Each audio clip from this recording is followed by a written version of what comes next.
Hey everybody, Jeff Reinhardt here, LMP and Lancaster Online. Welcome into week 3 of the LL Football Roundtable, brought to you by Auto House of Lancaster. Here we are in Whitmer, Conestoga Valley, Buckskins, off to a really good start here. 2-0, they had a shutout in week 1, good win last week on the road up at Daniel Boone. Big game this week for CV. They play an old foe from back in the day, Garden Spot. Garden Spot is also 2-0, so this should be a really interesting game right here behind me on Friday night. Okay, first guest. Let's welcome in one of the leading rushers and scorers so far through two games in the LL.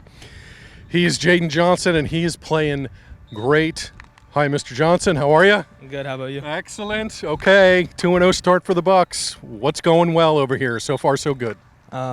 Everything's just clicking. We have a new offense. Our whole line from last year's back, and our young guys are playing well. Our QB, Liam, is playing well, and everything's just going well. Okay. You're finding the end zone at breakneck pace here, and you're rushing for 200 yards. Are you surprised a little bit by your success here first 2 weeks? Yeah, a lot. But it's just my blockers. I let them do their thing, and then I just do mine. And I have Achilles Mobley, my fullback. He doesn't care. He just hits anything. And then our O-line from left tackle to right tackle, they're just great. Coach Mannion, of course, former LS coach. He's over here as the O coordinator now. Second-year Coach Sapansky. So you've heard his voice now for a couple of years. You know his X's and O's. How was that transition? And how's he fitting in here now? Because he's got his hands all over the program, obviously. Oh, he's done great. I mean, he's let our coaches coach, do what they do best. That really lets them shine. I mean, we have a whole bunch of different things that we're great at now just because he lets coaches coach what they are best at. All right, let's talk Garden Spot. Good old school rivalry. This was a Section 2 game for years and years and years, and they're off to a 2-0 start, and they have Kai Harding, and they have a pretty good offense, et cetera, et cetera. What have you seen out of Spot? I don't know how much film you've seen early in the week, but you're certainly familiar with them. Give me your scouting report on Garden Spot for me. They're definitely fast. We have to get off the ball. If we want to win, we have to stay on our blocks, get to the linebackers, and get off quick because they're going to come out. And defensively, we need to keep the middle tight. Definitely make sure that Harding doesn't go through the middle, but other than that, I think we'll be good. Their QB, he's excellent. We gotta be able to stop him in the run and in the pass game, and our defense has to step up, and our offense has to just be. We just have to click and do what we've been doing the past 2 games and get our run game going, and hopefully get to the pass a little bit more this week.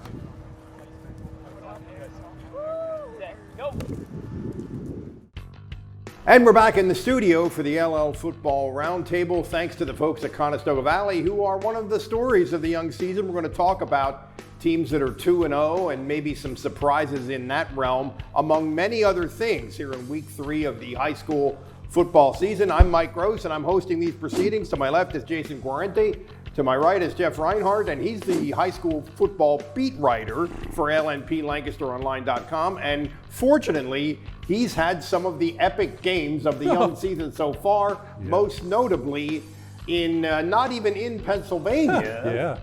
Last week, Ryan's tell us a little bit about Manheim Central against Smyrna. I was looking forward to that, and boy, was it good. Oh, wow. Went to Wilmington, Delaware. How about that? Cool place. Salesianum. They call them Sally. They're the Sallies. They call them Sallies because no one can pronounce that word. Yeah, I know. Yeah. Great facility.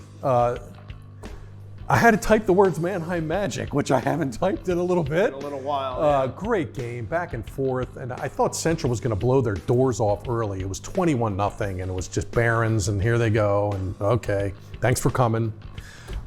But Smyrna did some funky things on offense. They ran some wildcat packages, had 3 bomb completion passes, and actually took the lead late 4th. So Central had to drive the length of the field late. They do. Tough break for Zach Hahn, their really talented quarterback. He goes down on a 3rd down play. And I believe a trainer had to come out, which means the kid has to come off the field for a play. Right. So Central has to send in its backup quarterback. Ray Lewis is his name. Never took a varsity snap. Barons have Aaron Enderline on their team, and he's really good. And the play call was this: "Hey Ray, throw it up to Aaron. Don't do anything fancy. Don't run. Throw it up to Aaron." He's 6'3" and crazy athletic. Yes. So that is an end zone, red zone weapon that most high school teams do not have. Yes. So there you have it. And Ray threw it up, and I've since seen the video of it. I was actually behind the end zone. I got a really good look at it, and I don't know why I didn't roll my video and capture it. But there were like 3 kids near Enderline, and the safety and a corner were right on him, and he just goes up. Yeah, they probably pulls it figured down. it was coming too. Probably, yes. Yeah. And he made a great catch and kind of twisted around and just sauntered into the end zone. They make the point after, and Central wins in dramatic fashion. This was Amazing. a showcase thing Yes. in Delaware, and it was a defending state champion. AAA state champs, and It's a Imhotep really- played in the game after. Boy, it's Yeah. a good-looking squad. And St. Joe's Prep played Saturday. So, Yeah. they got some good teams there, and it was really cool and just a great win from Anaheim. That's just amazing. Pretty big deal. Yep. And then the other big news that we have regarding the league is probably the biggest name player in the league going into the season is now out of the lineup, Jason. David Poly, Hempfield's two-way lineman. Not an epic game I saw Friday, but epic news. He was on the sidelines in a boot. He didn't play against York. He won't play against Central York. It's some kind of stress-related injury. They're not sure of the timetable, but it could be a long-term situation. If it's a stress fracture, we're looking at 6 to 8 weeks, which means possibly season ending. It's to be determined. Also, when you're talking about a major Division I recruit, it gets complicated. Yeah. USC wants their prospect Going to coming USC and he's thinking Once about their- his future. They want their guy coming to campus healthy, so that factors in. So Hempfield's going to have to adjust. They lost 9 defensive starters before Poly. Now they've lost him, and they got beat up on the ground by York, and they're going to have to solve that problem without that 300-pound big guy in the middle. It's too break. bad because he not only is a great college prospect, he is the rare interior lineman who's really a fun player to watch. Yeah. I mean, he really is a big play guy to the extent that a defensive tackle can be. So Yeah, that's a bummer. now Hempfield gets this Jules Goff kid, who is a Pitt recruit and a fabulous running back. Now they got to try and stop him. So tough break for Hempfield. That's 2 weeks into the season, we have 16 teams, more than half our league, are 2-0, which I think is a mild surprise. Let's talk about who are the specific 2-0 teams that we think are noteworthy and maybe a little surprising. Off the top of my head, I would say Cedar Crest, especially how they've done it. They've only given up 1 touchdown in 2 8 quarters. blowouts. That was a little. I was at that game last week. It was a little deceptive because CD East really did move the ball, really did throw it effectively. But 33-7 is 33-7. Yeah, that's a great start for them. Donegal a little bit to shut out E-Town and then to beat a York Suburban team that knocked them out of districts last year with a 4th quarter comeback. Donegal has my attention. Maybe an Octorara at 2-0. Yeah, beat I agree. Pequay Valley, Yeah. and the way they beat Muhlenberg in week 1 with the fumble recovery in overtime. Yeah. That's a really great start for those guys. Those 3 kind of top of the head jump out at me. Jason. If you look at some of these teams, it's really important to do well in the before the league non-leagues. schedule. That's because right. you're running into a gauntlet, and if you're 0-2, 0-3, it can snowball on you. Donegal's one of those teams. They're going to face a brutal league schedule. Yep. CV's 2-0. A lot of optimism with CV preseason, and at media day you're always a little skeptical, right? Everybody's great. Everybody's optimistic. Everybody's happy, and Donegal and CV were 2 of those teams that were really upbeat, and I thought, well, can they win at a higher level? Are they more than that 500-ish group? And that's what they're trying to prove. They have great leadership, and I think the big thing is it's a second-year coach. He took over late before the first, Very late. last season, so they were kind of up against it. There's obviously a tragic accident, and they had to deal with 2 players who died last summer. Yeah. So they had a lot going on last year that they don't have to overcome this year, and they're more experienced in the system, and it all adds up. Among the 0-2 teams, I think Wilson is the one that people are. Some of it is schedule, but people are going to say, "Well, Wilson is 0-2." Yeah. And shoulda, coulda won last week. Lost in OT on a 2-point conversion Yeah, to that was CD. one they probably should have had. First time Wilson's 0-2 since 1993. Wow. Wilson hasn't been 0-3 since 1965. Wow. So that's a wow. Yeah. And now they got to go to Philly and play probably an athletic MLK team on Friday night. Although a team I think they could probably. Yeah, they beat them last year here, so no way Wilson goes to 0-3. I just no. One thing to keep in mind, they were 2-3 2 years ago, and That's everyone right. was shoveling dirt on Yeah, Wilson. that's and right. they were this close to forgot winning about the that. district championship at Harrisburg. So you never count out that tradition. Yeah, that's true. All right, let's look ahead. Yeah. Really good ones on the schedule. Oh, yeah. This week, Harrisburg and Township, Yeah, Friday night. which could be a preview of the 6A district championship game. That's Maybe. looking way ahead. Yeah. But if you had to bet on the two teams to play in that game right now, in our entire district, those would be the Right two. now, and I think I wrote already this week, whoever wins that game Friday is probably the favorite to win it, or like you said, be there in November. Hayden Johnson, we better mention this, did get in the 5,000-yard passing club last week. He's 25th now, moving up the charts in passing yards. 5,000, that's a pretty cool number for him. Township's been unbelievable here. They're just smoking. Yeah, you know, I mean, obviously Dallastown, who they played last week, is not a superpower, but 56. 56 zip. You still Boom. got to go out and play. Yeah.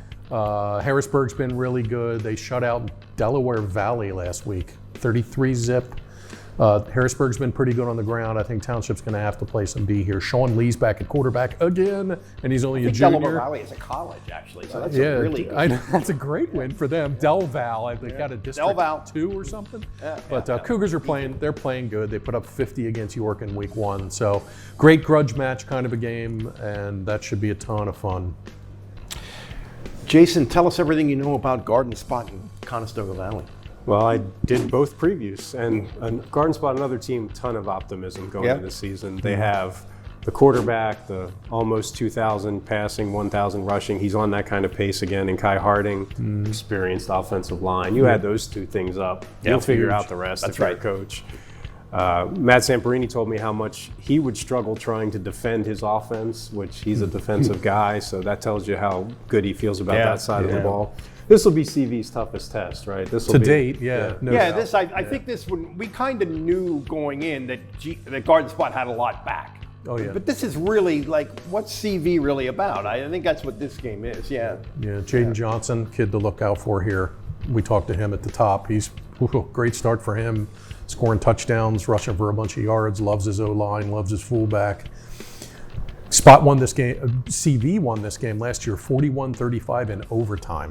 So there was a ton of points. Garden Spot ended up being just fine and went to districts, but it's a great matchup. Somebody here's going 3-0. That's And really this good. this next one is one that's been the biggest game in our entire league certain years. Yes. Central and Cocalico. Maybe we see a little bit a test. Yes. Litmus test for Cocalico. Yes, and a lot of people thought Cocalico would be 2-0 going into this game, but it didn't happen. I'm glad they're still playing this. You know, when they broke up the sections and everything. Right. They hey, They're not ducking props anybody. to Cocalico for saying, yeah, man, I'm sure we'll keep you on the schedule. Okay, who does that? Always a great game. Contrasting styles. Cocalico is going to run the ball 50 times. Central with the spread and all that. Good mo for both teams. Cocalico scored 40, rushed for almost 400 yards against Solanco. Central with an amazing win down in Delaware. Love this game. Like you said, litmus test for both teams, kind of see where they're at. It's always a really good matchup in the trenches. And the Looking one other forward. one that I'm just going to mention briefly is Wyomissing at Trinity. Yeah. Two of the better small school teams in the area. I think Wyomissing probably would be the favorite here, but Trinity, pretty good. Oh, yeah. And they have this running back who's committed to Penn State, even though he's only a sophomore in high school, the Messiah Mickens, who is really a highly regarded guy. And they are coached by Jordan Hill, the former Steel High and Penn State and NFL the defensive lineman who has a Super Bowl ring, and an assistant coach is Michael Mowdy, who is a big great Penn State linebacker who also played in the NFL. But Wyomissing is Wyomissing, and I think they're probably the favorite here. But I think that's one worth. That's a looking great at. game. Like, Oh, absolutely. Mickens is really good, and they're both defending district champs, and they're both state ranked, and they're both off to really good starts. They can both run the ball. Best defense wins that one, but yeah, YO is kind of a different animal. Where are you going? I'm going to Central Cocalico. Where are you going? Ooh, Friday night, Harrisburg at Manheim Township. Saturday afternoon, see you in York. Northern Lebanon at York Tech for a Saturday matinee. Throw out the record books. There you go. The traditional rivals. Yeah. No, Yeah. no. And I'm not going any high school game this Nits, week you got the because Nits. of the Penn State thing. So anyway, that's it. I think we've covered it. Yes. We'll be back for more next week. This has been the LL Football Roundtable, brought to you by Auto House of Lancaster. Mike Gross, Jason Goretti, Jeff Reinhardt. We'll see you again